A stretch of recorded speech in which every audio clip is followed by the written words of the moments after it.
অনুরাগের ছোঁয়া নাটকটি আজকের পর্ব শেষ হয় সুদীপা তার বাবার ছবি বুকে জড়িয়ে ধরে পরমার বুকে মাথা দিয়ে কান্না করতে থাকে। আদিত্য ঘরে ঢুকে এটি দেখার পর সে খুব ইমোশন হয়ে পড়ে আর মনে মনে ভাবতে থাকে, আমি মনে হয় এই বিয়ে করে ভুল কিছু করিনি।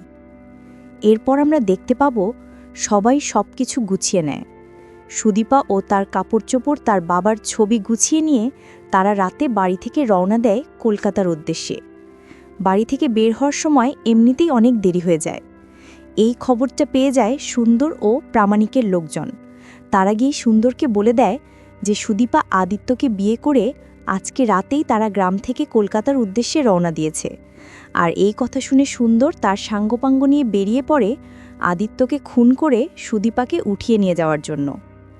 পথের মধ্যে যখন সুন্দর আদিত্যের গাড়ি থামায় এবং সুদীপাকে তুলে নেওয়ার চেষ্টা করে, সেই মুহূর্তে আদিত্য বন্দুক দিয়ে গুলি করে সুন্দরকে মেরে ফেলে আর সুন্দরের সাঙ্গপাঙ্গ পালিয়ে যায়।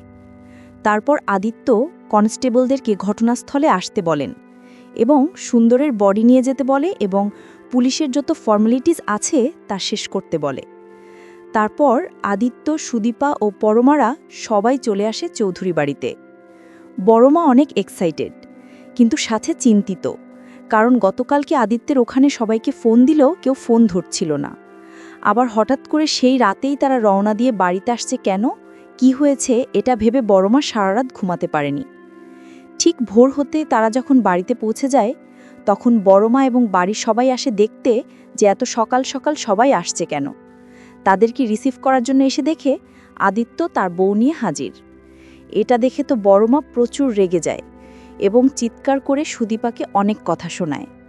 বড়মা বলে কোন বংশের মেয়ে, কোন বাড়ির মেয়ে, পরিচয় কি, আরও অনেক কথা বলে। তখন সুদীপা কোনো কথা বলে না, চুপ করে কান্না করে। কিন্তু আদিত্য ঠিকই তার বড়মাকে বলে, এই বিয়েতে সুদীপার কোনো দোষ নেই, আমি নিজেই তাকে পছন্দ করে বিয়ে করেছি। তখন সুদীপা আদিত্যের দিকে তাকায় মায়াভরা দৃষ্টিতে।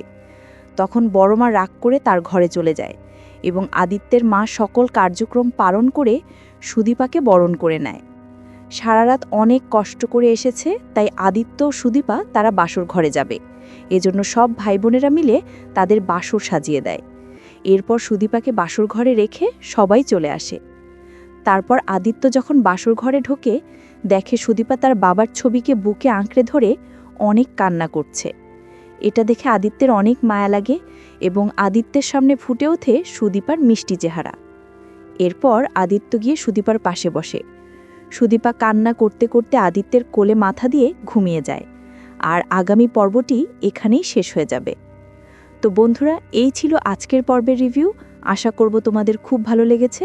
পর্ব ভালো লেগে থাকলে লাইক, কমেন্ট ও সাবস্ক্রাইব করতে ভুলবে না। দেখা হচ্ছে আগামীকালকের পর্বে। টাটা।